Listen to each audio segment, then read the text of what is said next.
doble dificultad. Nosotros, para poder aprender más de la palabra de Dios, tenemos que asegurarnos que la simiente, o por así decirlo, las bases sean sólidas. La palabra de Dios dice que si nosotros no edificamos nuestra casa sobre la roca, nuestra casa es derribada. Hay un canto bonito que también está como parábola en el libro de Mateo, la del hombre sabio y el hombre necio. Dice, el hombre sabio construyó su casa, dice, y sobre la roca le edificó el canto. Vinieron lluvias y se inundó, pero la casa, por estar puesta sobre la roca, permaneció. Y habla del hombre necio, y dice, el hombre necio edifica su casa sobre la arena. Y le pasa lo mismo que al hombre sabio. Llegaron lluvias y se inunda. ¿Pero qué fue lo que pasa? La edificación de la casa fue la que se derrumba. Y de ahí nosotros tomamos en esa parábola el principio del fundamento. Cuando nosotros regresamos al principio siempre, a recordar el fundamento, no es porque no seamos salvos, no es por eso. Cuando nosotros nuevamente hablamos de salvación, no es porque alguien de aquí haya perdido su salvación, no lo es. Sino, si nosotros no checamos constantemente que nuestro fundamento esté firme, si yo, por ejemplo, no estoy verificando que las simientes de mi casa puedan aguantar un siguiente piso, yo no puedo edificar el siguiente piso. ¿Por qué? Porque mi casa corre peligro, toda mi familia corre peligro. Entonces es la razón por la que nosotros constantemente bajamos a ese fundamento, a ver efectivamente qué tan fuerte está, qué tan firme es, como para nosotros seguir edificando. Si le hace falta, no sé, alguna impermeabilizante, como por ejemplo yo veía la iglesia de Peniel, hablan mucho acerca de que es una estructura bastante fuerte, pero sorprendentemente el fundamento es lo primordial. Aunque las partes firmes de la estructura, las paredes sean fuertes, si se echa a perder el fundamento, lo que sostiene la estructura, la casa colapsa. Entonces nosotros, principalmente, al enfoque que más le damos, tiene que ser al fundamento, a lo que va a sostener nuestra edificación espiritual. Sorprendentemente, la palabra de Dios nos habla acerca de que cuando Dios va a enviar un juicio a la tierra, Él va a buscar siempre a los sellados. No sé si ustedes han leído en Ezequiel, que dice que Él baja con sus ángeles y lo primero que hace es checar a ver quiénes tienen la marca en la frente. Y esos que tienen la marca en la frente son los librados del juicio. Los que no tienen la marca son los que son parte del juicio. Pero esa marca tiene que ver con este sello de la esposa. Y ya hemos visto que el sello de la esposa tiene que ver con el fundamento. ¿Qué quiere decir? Nosotros, como cristianos, tenemos un sello espiritual.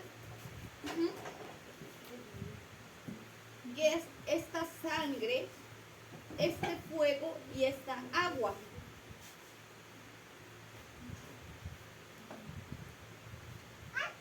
¿Por qué la ponemos así nosotros? ¿Ustedes han escuchado hablar acerca de la torre del nombre? Bueno, también es esto, la torre del nombre. Cuando hablan acerca de que el nombre del Señor es poderoso, se refieren a esta parte fundamental de Dios para nosotros, a esta parte que nos sostiene. La torre del nombre es esa parte que sostiene nuestra vida espiritual, la que nos fortalece.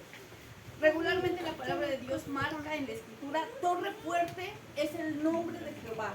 A él correrá el justo y será levantado. Pero se refiere a este fundamento, a lo que no permite que nuestro corazón caiga, a lo que no permite que nuestra vida espiritual, por más que se mueva, por más que se sacuda, por más inundaciones que tenga, te caiga, se rompa, se debilite, se fortalezca. Por eso este fundamento también tiene que ver, es una parte o tiene que ver con la torre del nombre. Nosotros hablábamos que la parte espiritual, no sé si ustedes recuerdan, nosotros hablábamos en este fundamento acerca de esta parte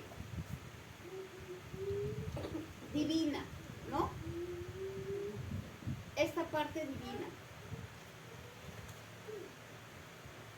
Esta parte de Dios, santa, perfecta, que cuando esta parte de Dios está firme y está fuerte, se une, toca el cielo, lo natural con lo espiritual, toca, tienen este toque sobrenatural y puede obrar en nuestra vida este crecimiento que nosotros necesitamos.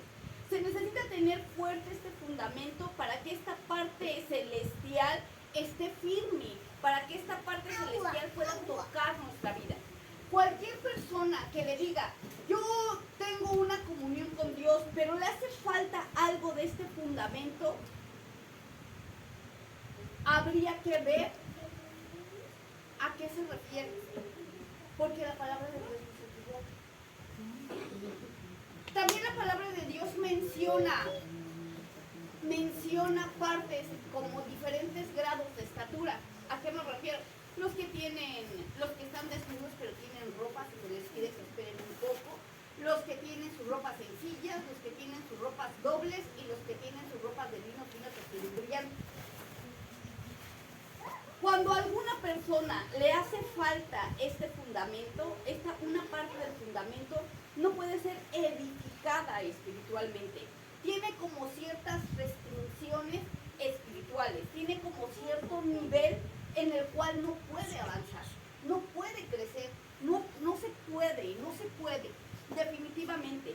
Si alguna de estas tres cosas te fallan, eres cristiano, pero no tienes crecimiento. Eres cristiano, pero no puedes avanzar más. Esto no tiene que ver nada con el conocimiento, ¿eh? Usted puede conocer toda la Biblia, usted puede saberse de memoria todos los estudios de la hermana Gil, usted puede saber todo, pero esto es el fundamento que solamente mi parte natural puede hacer que la parte espiritual de Dios forme en mí lo que debo de hacer. ¿Y qué es esto? Bueno, esto es el sello de la esposa. Vamos a ponerlo aquí. Cuando mi fundamento está completamente unido a la voluntad de Dios, la voluntad de Dios se une a mí y entonces yo puedo tener el sello de la esposa. El sello de la esposa puede ser formado en mi corazón. El sello de la esposa puede ser puesto en mi frente, es puesto en mi brazo, es puesto en mi corazón. Después vamos a ver a qué se refiere con eso, de la frente, el brazo y el corazón, porque son cosas diferentes. Pero estamos ahorita refiriéndonos solamente al sello. El sello de la esposa es para aquellos que son llamados al crecimiento espiritual, a la edificación. Le llaman la edificación de los creyentes. Ajá, para la edificación. ¿Qué es la base de mi fundamento?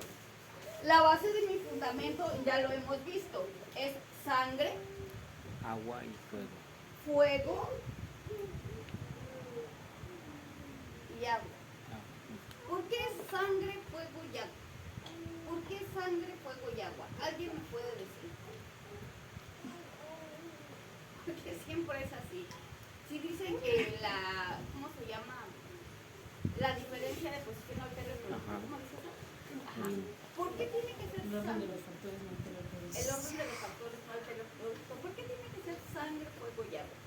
¿Por qué? Porque la sangre es el perdón. El primer paso. El primer paso es la redención. El fuego es el Espíritu Santo y el agua es el bautizo. Me equivoqué. Voy a ponerlo para acá. Aquí en el tabernáculo Mi papá también. tenemos sangre, fuego y agua. Ajá. Mi papá también Sangre, se equivoca. fuego y agua. Es la razón por la que nosotros trabajamos con sangre, fuego y agua. ¿Sí se vio? ¿No? Sí. Lo voy a hacer de este lado. No, sí, sí, Ok, sí, sí. a ver, así. Aquí en el tabernáculo, perdón si lo saco de este lado. En el tabernáculo tenemos sangre, fuego y agua. Por eso nosotros hablamos mucho de la sangre, del fuego y del agua. Ajá. Es el fundamento. Ok. Sangre. Sangre para redención de los pecados. ¿Por qué mucha gente que evangeliza no tiene fruto? Porque no tiene historia. ¿No? ¿Por qué mucha gente que evangeliza no tiene fruto? Que evangeliza, que habla de salvación, no tiene fruto. ¿Por qué? Aunque se sepan los pasos que lleva el plan de salvación, no tiene fruto.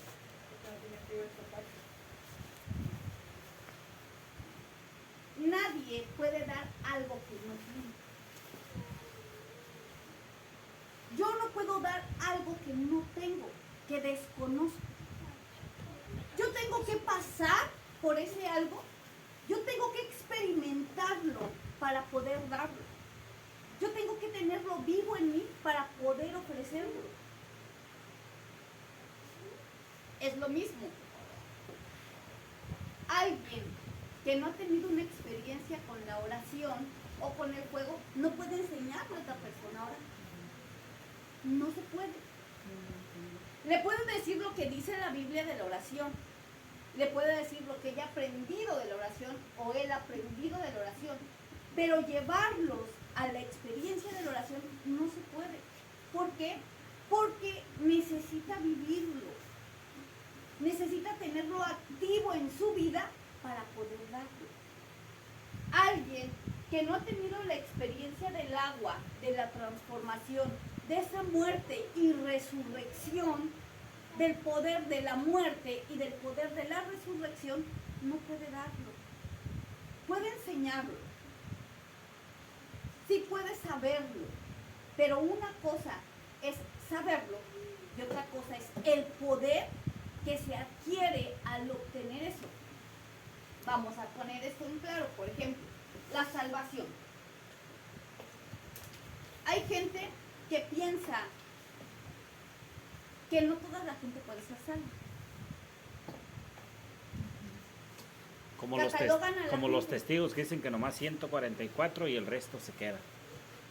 Pero incluso aquí en nuestro movimiento o en nuestras iglesias, muchos pensamos que, por ejemplo, hay gente que ya no tiene salvación. O sea, decimos, no, ese ya no. No, ese ya se perdió. Déjenlo morir. Que muera. Sí, y lo creemos. Aún en nuestra propia familia, muchos de nosotros ya nos damos por muertos y decimos, que te vaya bien en el infierno. No, nos damos por muertos. ¿Por qué? Realmente porque desconocemos la experiencia de la salvación. Porque para ver la experiencia de la salvación, yo tengo que voltear ¿a dónde? A mí. A mí mismo. Y decir, yo no iba a poder ser salvo jamás.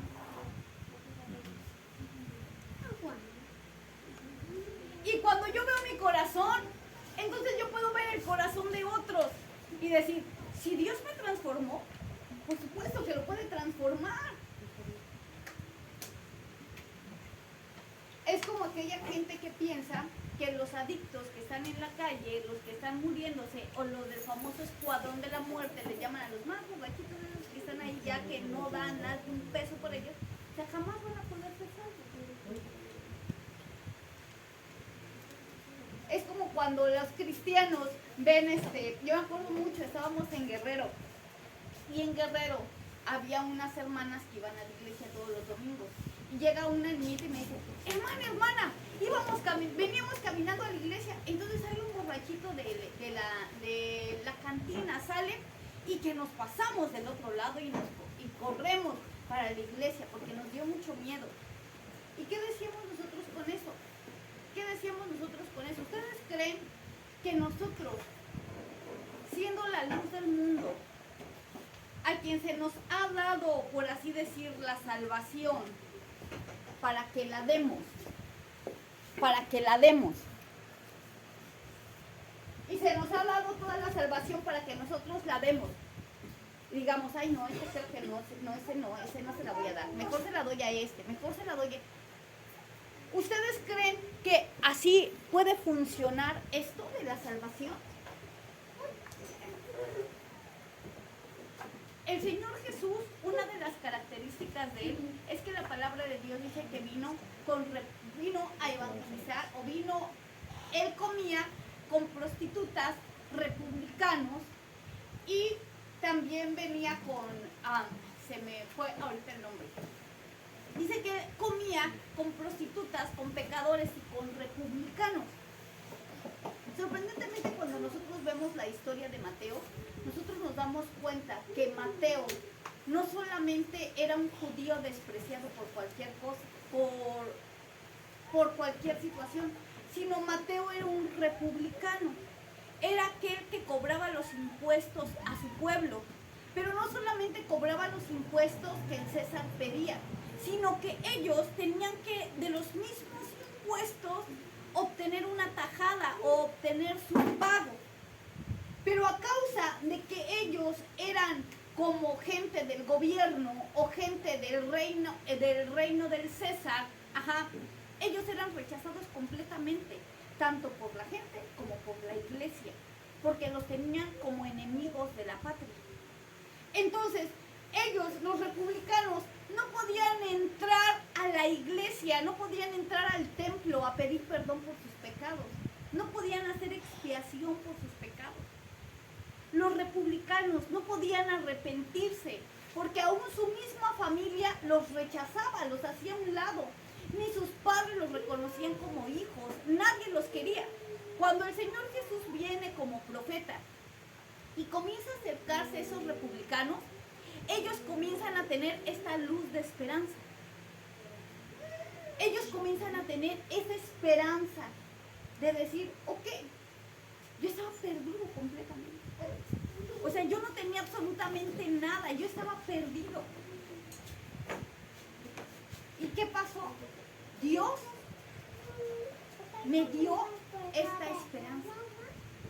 Dios mandó a su Hijo para que se me diera la esperanza de vida. Esta esperanza, es la que mucha gente ya no tiene. ¿Ustedes alguna vez han hablado con algún satánico? Yo tenía el acceso a una muchacha que había sido, tenía generaciones de padres brujos, su abuela había sido bruja, su madre era bruja, y ella, por así decirlo, había sido ofrecida al enemigo desde antes de nacer. Como cuando nosotros ofrecemos a nuestros niños a nuestro Señor, ella había sido ofrecida.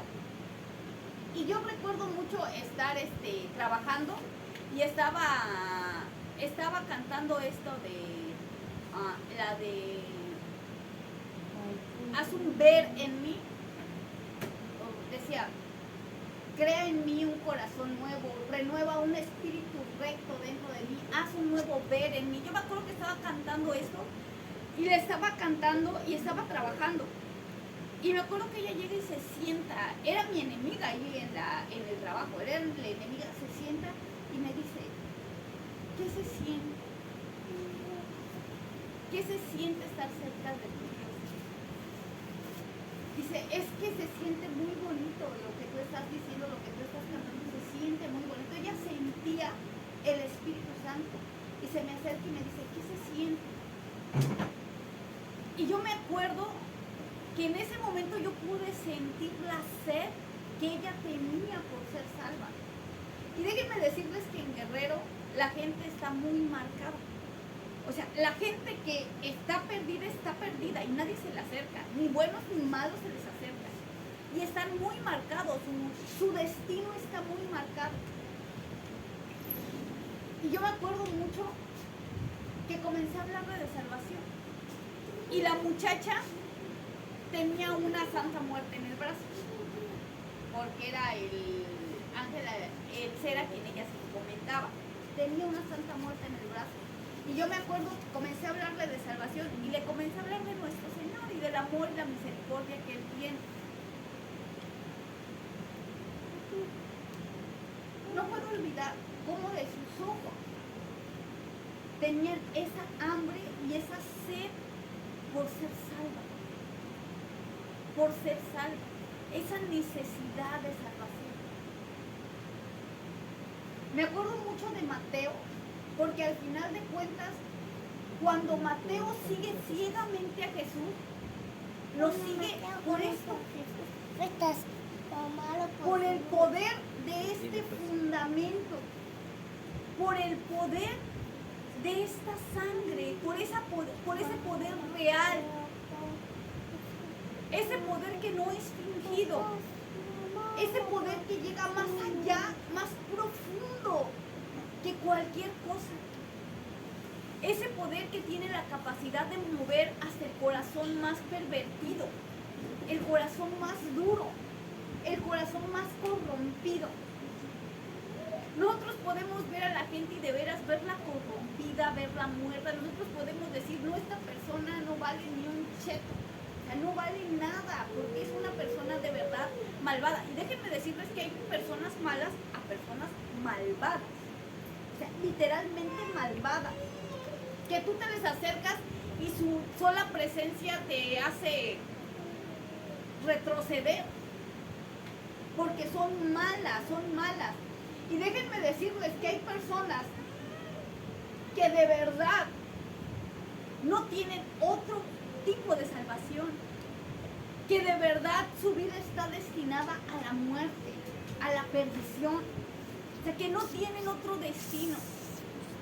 Y cuando uno logra ver que la mano de sangre poderosa de nuestro Señor Jesucristo penetra esas tinieblas, toca sus vidas y las rescata de esas tinieblas,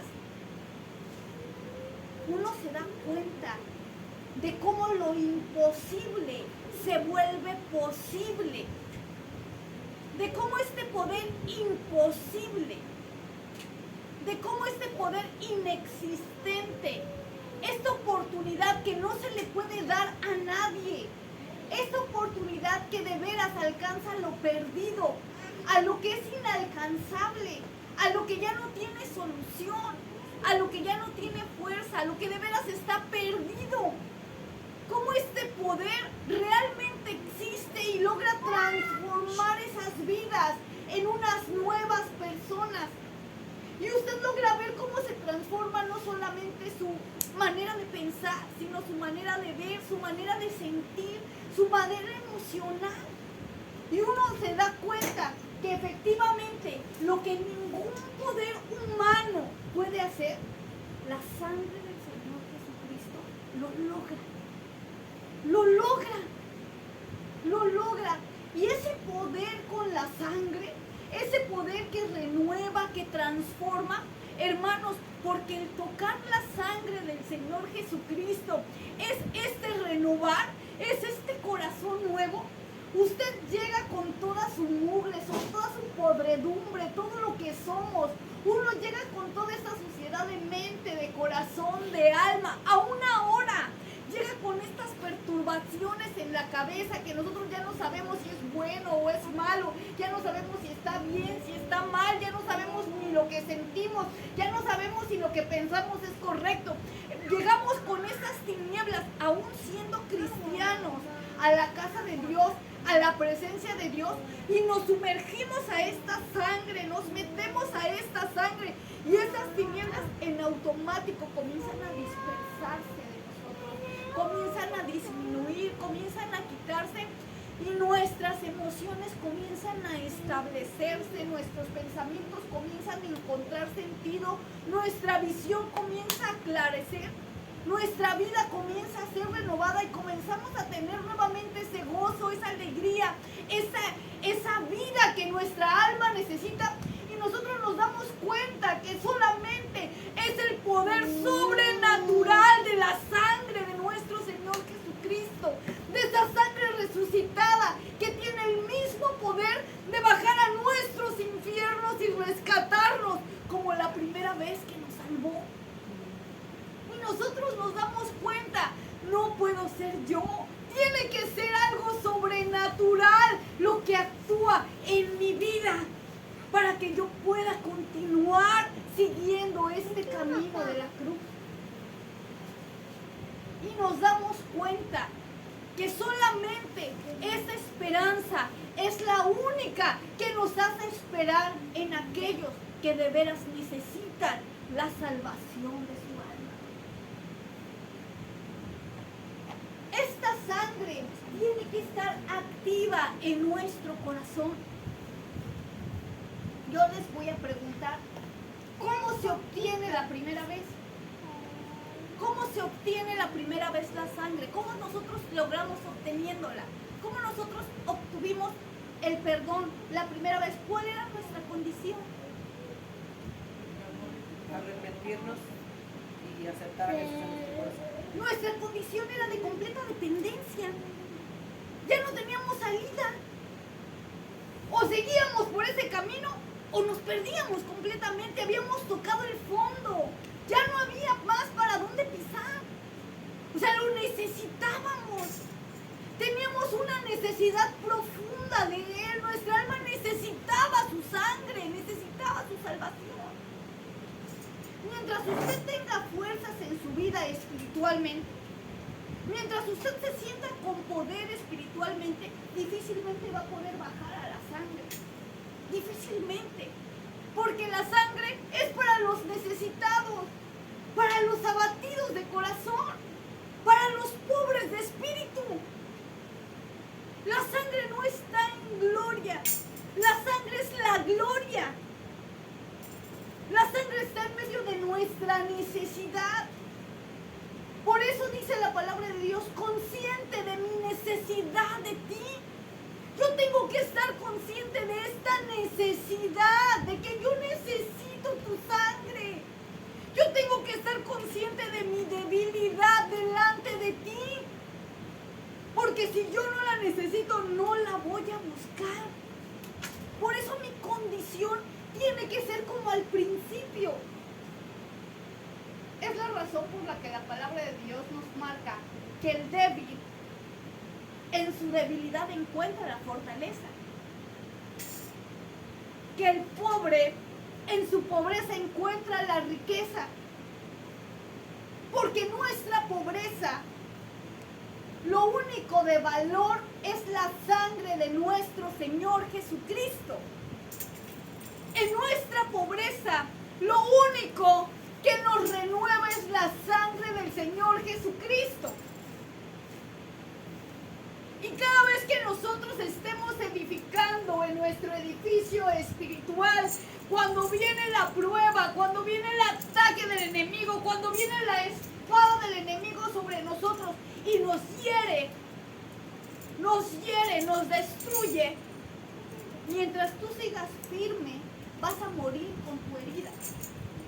Pero si tú bajas a la sangre del Señor Jesucristo, si tú te bajas a esa parte profunda de Él y comienzas a abrazar su sangre, comienzas a abrazar su perdón y su misericordia, comienzas a encontrarte nuevamente con ese poder de la salvación y la resurrección. Él te da el poder de la inmortalidad. De la inmortalidad, porque en este camino necesitas ser inmortal. En este camino, por todas las heridas que tenemos, porque se llama el camino crucificado, el camino de la muerte, el camino de la cruz, el camino del dolor, el camino de las heridas. Este es un camino en donde usted necesita ser inmortal. Es un camino en donde usted no puede morir. Es un camino en donde usted tiene que tener la experiencia de la resurrección, de resucitar a su muerte. Es el camino en donde usted tiene que tener activo el Espíritu Santo en su mente y en su corazón. Es el camino en donde usted debe de encontrarse con el Cristo.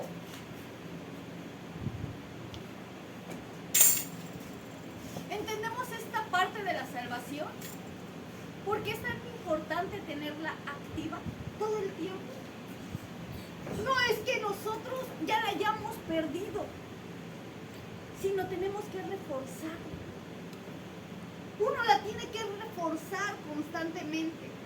Uno tiene que volver al principio constantemente. Si usted siente que su casita le tiembla, su casa espiritual le tiembla, regrese a la salvación. Regrese al punto de partida. Regrese al momento en el que usted fue salvo. Y vuelva a tomar la sangre del Señor Jesucristo. Algo sorprendente. Todo lo que está relacionado con las heridas tiene que ver con el altar de sacrificio, de la salvación. Todo lo que está relacionado con las heridas. De hecho, todas las enfermedades espirituales que nos destruyen tienen que ver, está la sanidad en el altar de sacrificio. Todas las enfermedades. Nosotros veíamos que la lepra en este tiempo estaba la lepra roja, la lepra amarilla, la lepra blanca y la lepra verde, que era la que atacaba al pueblo de Israel. Esta lepra lo que hacía era un sinónimo de muerte, lo que ahorita sería el SIDA, lo que ahorita sería el cáncer, era incurable, era la muerte para el pueblo de Israel. Esa lepra, la única forma en la que era tranquilizada o podían tener un poco de paz eran con las cenizas de los sacrificios del altar. La gente podía irle a dar paz, así como cuando usted va y le da un consejo a alguien y usted siente que la persona que no es cristiana respira, o que es cristiana también respira. Cuando usted va y le cuenta sus experiencias y usted siente que la persona que lo está escuchando está teniendo cierta sanidad, o está teniendo cierto consuelo, o está teniendo cierta paz, ese es un tipo de los sacrificios que usted ha hecho delante de Dios, que han sido contestados y que se han vuelto cenizas. Entonces uno saca las cenizas debajo del altar y esos eran puestos en las heridas de la lepra, las cenizas. Y las cenizas calmaban este escozor, esta comezón, este ardor. Las cenizas del altar eran las que las calmaban. Por eso el mejor consejo es el consejo que ya ha sido entregado, no el que no sabemos. A nosotros como pastores se nos enseña y nos dicen, tú puedes enseñar muchas cosas que tienes en la mente, pero la palabra que más poder tiene es la que has vivido. ¿Por qué? Porque esa palabra viva, da vida. El conocimiento solamente alimenta el pensamiento. Pero la palabra que has vivido es esta ceniza que llega y reconforta el alma, sana los corazones, sana la mente, sana las heridas, sana esta muerte que la gente va cargando.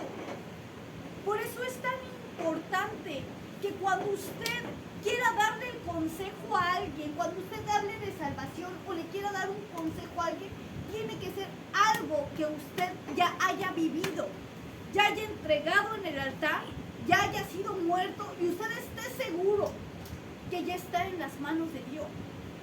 Porque esa palabra es la que va a resucitar a la otra persona. Esa palabra es la que va a dar vida a la otra persona. Y es un principio bíblico. Este es un principio bíblico. Usted quiere darle una banqueta, o cómo se puede decir, usted quiere darle una calle, una autopista al enemigo, enséñele palabras que no sabe, ni cómo se maneja. Y el enemigo va a tener un plan de aterrizaje en dónde aterrizar, en la mente de la gente. ¿Por qué? Porque ellos no van a saber cómo defenderse y usted no va a saber enseñarles a usar la palabra que les enseñó.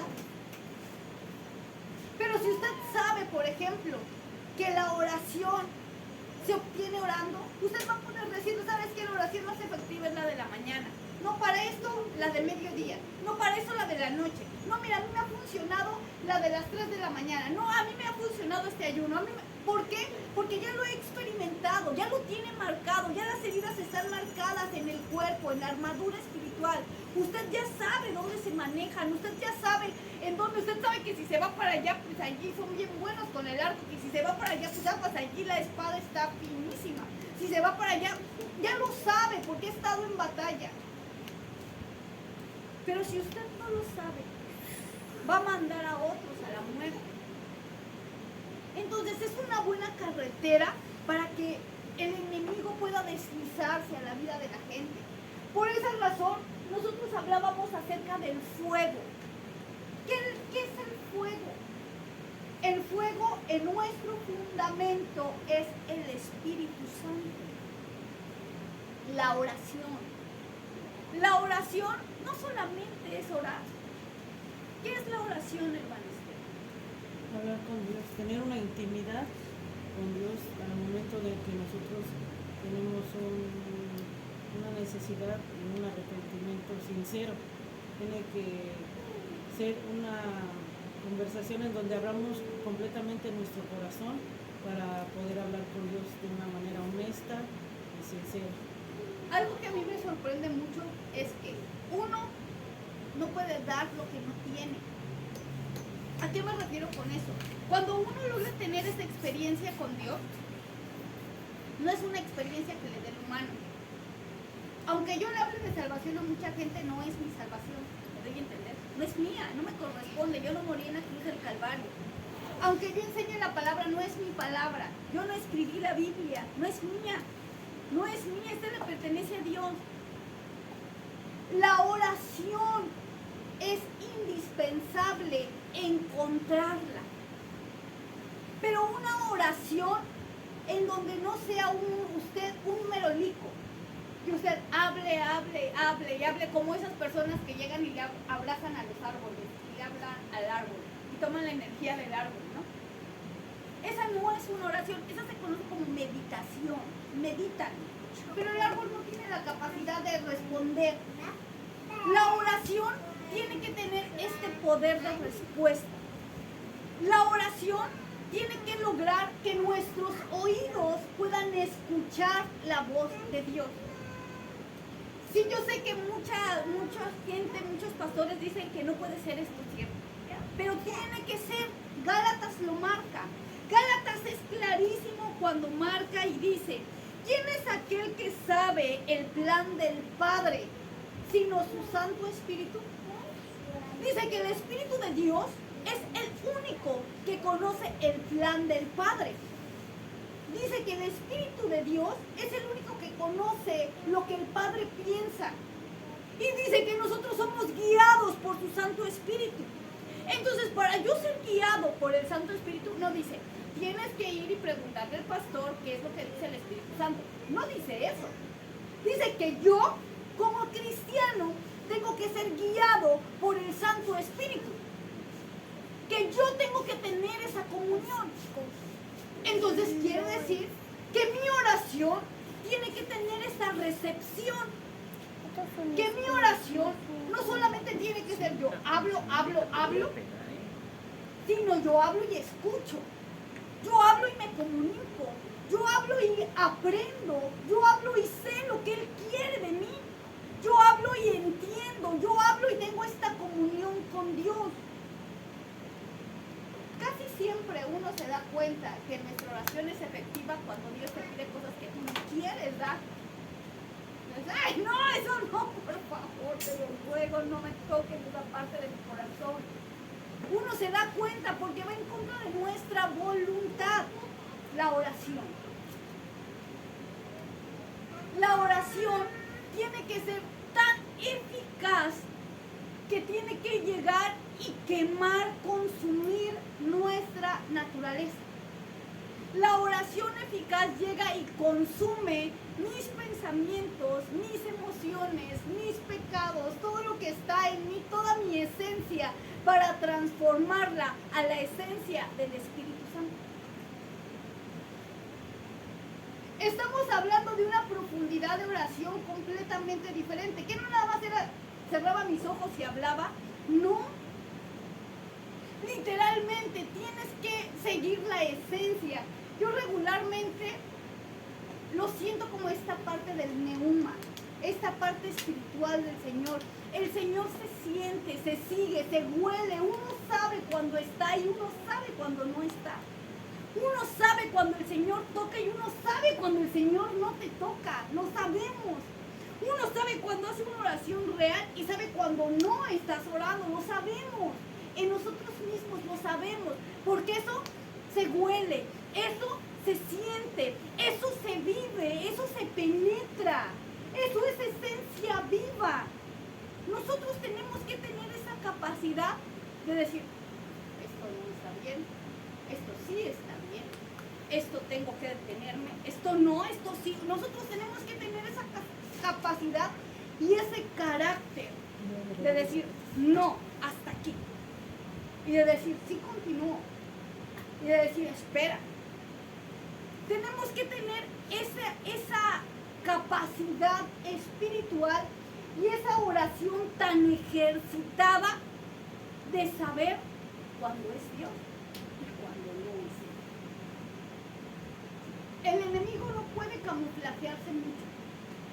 El enemigo de inmediato se apesta lo que es. De inmediato apesta lo que es. De inmediato. Les voy a hacer una pregunta. Yo siempre he pensado, yo siempre he dicho, la gente no es tonta. A la gente nosotros no la podemos engañar con palabrería. Yo siempre lo he pensado. La gente le gusta hacernos creer que nos cree. Pero así como nosotros no podemos ser engañados, nosotros no podemos engañar a la gente. Entonces de inmediato nosotros nos damos cuenta, con el simple hecho de ver, nos damos cuenta cuando alguien miente, cuando alguien tiene una segunda intención, en todos los aspectos. No estoy refiriéndome aquí, sino para hablar de la oración. Cuando algo pasa, nosotros podemos verlo con el simple hecho de ver. Así espiritualmente, cuando usted ora, de inmediato se da cuenta si es el Señor o no es el Señor. Y cuando usted sigue otros espíritus, de inmediato sabe que está persiguiendo algo que no es Dios y lo está haciendo voluntariamente. Entonces, en este aspecto, nuestra oración tiene que estar ejercitada. Y cuando nosotros sabemos que algo no es de Dios, definitivamente cortarlo y decir, no puedo escucharte a ti. ¿Por qué? Porque mi Señor no habla así. Este no es mi Señor. Esto no es mi Señor. ¿Por qué? Porque mi Señor tiene ciertas características que me han atraído a mí hacia Él. ¿Cómo puedo saber yo qué es el Señor y qué no es el Señor? Un ejemplo. El Señor jamás te va a mandar a pelear con alguien más. Jamás te va a hacer que perdones hasta a la peor persona, a la que menos quieres. A esa va a hacer que te humilles delante de ella. Ese es tu Señor. Tu Señor jamás te va a actuar en contra de ti. Ese es nuestro Señor. Nuestro Señor tiene ciertas características que resaltan su esencia. Y si nosotros nos vamos al altar de oración, si usted las quisiera saber, no las conoce, usted debe de saber acerca del estacte, de la uña olorosa, del gálbano aromático, de la sal. Usted debe de saber de la mirra, de Él, de la esencia de su nombre. La mirra de misericordia, el estacte de la permanencia, de esta esencia fuerte, de la permanencia, de lo que permanece. La uña olorosa, este nardo, que es este gusanito, que es quemado porque come la hojita del nardo y da paz, esa paz que tiene, esa sal que es siempre fiel, no importa lo que nosotros seamos, siempre está fiel, siempre está permanente, siempre está ahí. Nosotros podemos darnos cuenta quién es nuestro Señor con el simple hecho de orar. O sea, es imposible que nos confundamos. Y aparte de eso, la palabra de Dios dice, las ovejas lo escuchan, oyen su voz, lo reconocen. Entonces nosotros sabemos cuando Él es y sabemos cuando Él no es, lo sabemos. Pero esto se habilita solamente con el poder de la oración. de la oración. De ahí es cuando dejamos de seguir otros dioses. Y que aquí tengo la verdad. Y no, espera, voy a orar, ¿no? ¿Qué dice? Voy a oler. ¿Será la verdad? ¿Por qué? ¿Huele a mi Señor? ¿Tiene el perfume de mi Señor? ¿Se parece a mi Señor? ¿Es mi Señor? Uno lo lleva a oración, uno lo lleva a esa medida. Y después nosotros vemos el poder del agua. Solamente para poder edificar, el poder del agua. ¿De qué nos habla el agua? No solamente nos habla de nuestra naturaleza, como el Señor Jesucristo. No, solamente nos habla de la naturaleza. Nosotros morimos a nuestro estado carnal. Quiere decir que cuando usted se bautiza, le pasa lo mismo que le pasó a Hernán Cortés. Lo mismo. Cuando ellos conquistaron a los aztecas, cuando él vio que se querían regresar, ¿qué hizo? No, bye, quema todos los barcos. No, nadie se regresa a España, porque de aquí en adelante solamente es la conquista. Vamos a conquistar. Y fue y conquistó, porque ya no había regreso. Así cuando usted se bautiza, debe de saber que ya no hay retorno. Que en ese momento que usted se está bautizando, está quemando todos sus barcos. O sea, no hay que se regresa, ¿eh? No hay que, ay, no, me voy a ir nadando. No, es un mar inmenso, no va a alcanzar. Ni siquiera la boya de mar abierto, no va a alcanzar, se va a ahogar ahí. No hay retorno, ya no puede regresar. Ahora es solamente adelante, adelante, adelante, adelante, adelante, a conquistar. O bien hacer su casita en la playa. Pero ya no hay retorno, ya no hay regreso. Primero es esa naturaleza, el saber, el testificarle a todo el mundo de que yo me acabo de comprometer con el Señor Jesucristo. Y el bautismo se vuelve este compromiso cristiano de Dios y yo, de que yo soy ahora parte de tu pueblo. Y le testifico a todos con ese arete en mi oído, clavado en la puerta, con ese anillo espiritual en mi dedo, de que yo pertenezco al pueblo de Dios. Yo soy hijo de Dios con el bautismo, con el agua. Me es dado su nombre. Desde ese momento yo ya no soy más Isaí Pesina. Yo soy Isaí Pesina Jesús o Jesucristo. Porque yo en ese momento obtengo su naturaleza, obtengo su nombre, obtengo el poder de su nombre en mi vida. Porque no solamente te da el anillo, no solamente te da ese arete de pertenencia, sino que te da el poder del nombre para que tú puedas lograr entrar a esa tierra, conquistar esa tierra, crecer en esa estatura al que Él te ha llamado a ser. No vas solo, vas con el nombre del Señor Jesucristo, el nombre que es sobre todo nombre. Entonces, mientras tú tengas el nombre frente a ti, no puedes ser vencido en nada. No hay mayor escudo que el nombre de nuestro Señor Jesucristo. No hay por qué temer cuando tienes el nombre. No hay espíritu más grande que el nombre. Ni aún Satanás mismo puede con este nombre.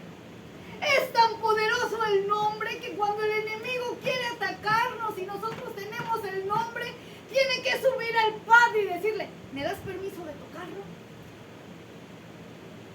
Y el Señor dice, necesita que sea tocado. Baja, pero si nos toques, ¿por qué lo permitió? Y sabemos que tenemos la cobertura del nombre. Y quiere decir que no nos va a poder destruir.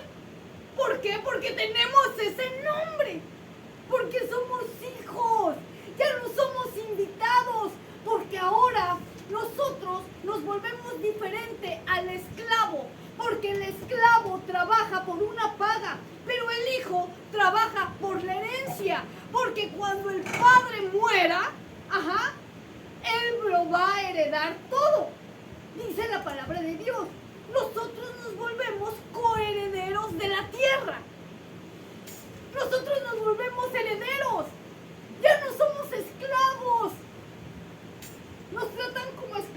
palabra de Dios dice que es diferente el esclavo al hijo. Los dos trabajan igual, claro. La única diferencia es que el hijo es el heredero y el esclavo siempre va a ser un esclavo. Y nosotros, cuando tenemos el nombre, cuando hacemos este pacto de hijo, dice la palabra de Dios que Él nos injerta a ese árbol de vida y nosotros somos injertados en esas ramas que han sido cortadas, que han rechazado al Señor. Nuestro injerto está ahí, en esas raíces. Y nosotros nos alimentamos de la savia de este árbol. Y nuestros frutos son frutos del árbol de vida. Porque nuestra vida viene de este injerto. Entonces nosotros no tenemos por qué perdernos con esto bien fundamentado. No hay manera de perderse. No hay manera de que su casa se caiga. No hay manera. Por esa razón, ¿qué tenemos que hacer antes de edificar? Ver mi fundamento. ¿Qué tan fuerte estoy aquí? ¿Qué tan débil soy de aquí? Antes a mí me decían, los eslabones débiles no sirven. Tienes que ser fuerte. Tienes que ser el eslabón que sostenga la cadena. Al que le den y no lo puedan tirar. Tienes que ser fuerte, tienes que ser firme, tienes que ser valiente. Tienes que ser quien destaque, tienes que ser quien lleve adelante la batalla. Tienes que ser el primero en la guerra. Tienes que ser un eslabón fuerte. Pero que no me dijeron lo que hacía fuerte el eslabón. Porque lo que hace fuerte el eslabón es el juicio de Dios. Es el fuego y el hielo. El fuego y el hielo. El fuego y el hielo. El fuego y más hielo. Y el fuego y más hielo. Y el fuego y otra vez el hielo. Hasta que este eslabón se templa. Y se vuelve duro. Duro, pero no amargado. Duro, firme. No puede ser doblado tan fácilmente. ¿Por qué? Porque no es un eslabón débil. Entonces yo en mi fundamento lo que tengo que detectar es la debilidad de mis eslabones, de esos eslabones. ¿En dónde está débil? ¿En dónde está débil mi eslabón? El que sostiene mi casa. ¿En dónde está débil? ¿En dónde se mueve? Si usted ve que una viga de su techo se mueve, ¿qué hace, hermano? Atornillarla, A reforzarla, clavarla. ¿verdad? Sí. Si usted ve que el piso no aguanta un segundo piso y usted necesita un segundo piso, ¿qué hace? A ponerlo, aunque destruya la casa, ¿verdad que sí? Usted le pone el siguiente cimiento, hace más fuerte el cimiento. ¿Por qué? Porque se necesita. Es lo mismo en nuestra edificación espiritual. Nuestro refuerzo con nuestra sangre, con nuestro fuego y con nuestra agua tienen que ser constantes. Constantes. Tú sientes que tu edificio se mueve, revisa tu fundamento. Tú sientes que algo te sacude, revisa tu fundamento. Corre el fundamento. Checa qué está mal, qué no está bien el fundamento. Y tú verás si la sangre, el fuego y el agua son dignos de unirse con lo espiritual para formar en ti el sello de la esposa. Porque eso tiene que estar bien firme para poder sostener lo alto. Porque un fundamento para poder sostener lo alto, lo divino, tiene que estar firme. Porque eso divino llega y se penetra con lo físico. Eso divino llega, el poder de la palabra, el poder de los dones, el poder del Espíritu de Dios, el poder de la gloria de Dios llega y se penetra con este fundamento. Se vuelve uno, se fusiona. Lo espiritual con lo natural se fusiona. Y entonces tú puedes dar muestras y señas de que eres un cristiano. Antes no se puede. Que eres un cristiano vencedor, un cristiano sellado, un cristiano en el corazón. ¿Qué es en el corazón? Un cristiano sellado. Cantares nos dice, ponme como un sello sobre tu corazón, como una marca sobre tu brazo. Porque fuerte es como la muerte el amor, y duro como el sepulcro el cielo.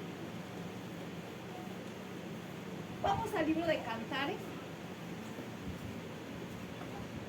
Cantares, no se preocupen, ya terminamos con esta parte. Salmos, Proverbios, Eclesiastés y Cantares. Vamos a abrir en 8 Cantares, 8:6. ¿Qué les parece si leemos desde el 5?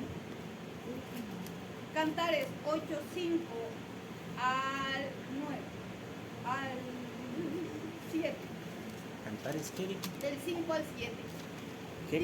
¿Qué capítulo, perdón? Cantares 8, del verso 5 al verso 7. Ok. Este es un canto de este fundamento. Dice, ¿ya lo tenemos? Amén. ¿Quién es esta que sube del desierto, recostada sobre su amado? Debajo de un manzano te desperté. Allí tuvo tu madre dolores. Allí tuvo dolores la que te parió. Ponme como un sello sobre tu corazón, como una marca sobre tu brazo. Porque fuerte es como la muerte el amor, duro como el sepulcro el cielo. Sus brasas de fuego fuerte llama. Las muchas aguas no podrán apagar el amor, ni lo ahogarán los ríos. Si diese el hombre todos los bienes de su casa por este amor, de cierto lo menospreciarán. En este amor se refiere a este fundamento en sí. En el libro de Cantares nos habla acerca de la esposa, pero cuando llega a este versículo se refiere al fundamento de la salvación. Nada más lo tocamos así por encimita, pero tenemos que saber esta parte. Por último, esta parte. Punto número 1. No podemos edificar si no tenemos un buen fundamento. Sangre, fuego y agua. Salvación, oración y bautismo. Punto número 2. El fundamento tiene que ser fuerte. No solamente tenemos que tenerlo, sino tiene que estar activo. ¿Cómo activo? Tiene que estar vivo, tiene que estar con fuerza, tiene que tener la potencia de sostener mi edificio espiritual. Punto número 4. 3. ¿Qué pasa con este fundamento? El fundamento es un sello. Ajá. El sello con el que yo soy marcado por Dios. Marcado como un cristiano. No puedes dar lo que no tienes. Si tú no eres salvo, no puedes dar salvación. Si tú no tienes oración, no puedes enseñar a otros a orar. Si tú no eres bautizado, no tienes el nombre, no puedes enseñarle a otros a usar el nombre. No se puede. Porque no puedes dar lo que no tienes. Todo lo que yo dé y no tengo es una carretera para el enemigo, para que él pueda destruir la vida de la persona a la que le estoy enseñando. 4.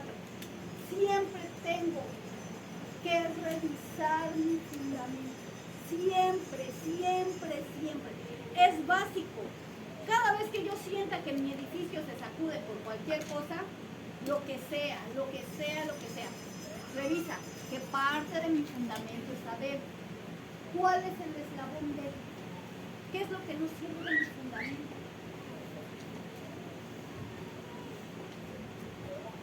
La palabra de Dios no depende de quien está aquí atrás. No, nosotros no somos Dios. La palabra de Dios no depende de quien la da. No, el fundamento depende de Dios mismo. Pueden venir 1000 predicadores, pero si tú no aprendes esto, y tú no tienes un encuentro con Dios, nunca vas a crecer. La palabra de Dios no depende de quién la da. Depende de mi comunión con Dios. Es lo que yo y Dios tenemos. A eso se refiere el fundamento. Esto es más grande de lo que uno puede pensar, más profundo de lo que uno puede seguir, más profundo de lo que uno puede imaginar. El fundamento espiritual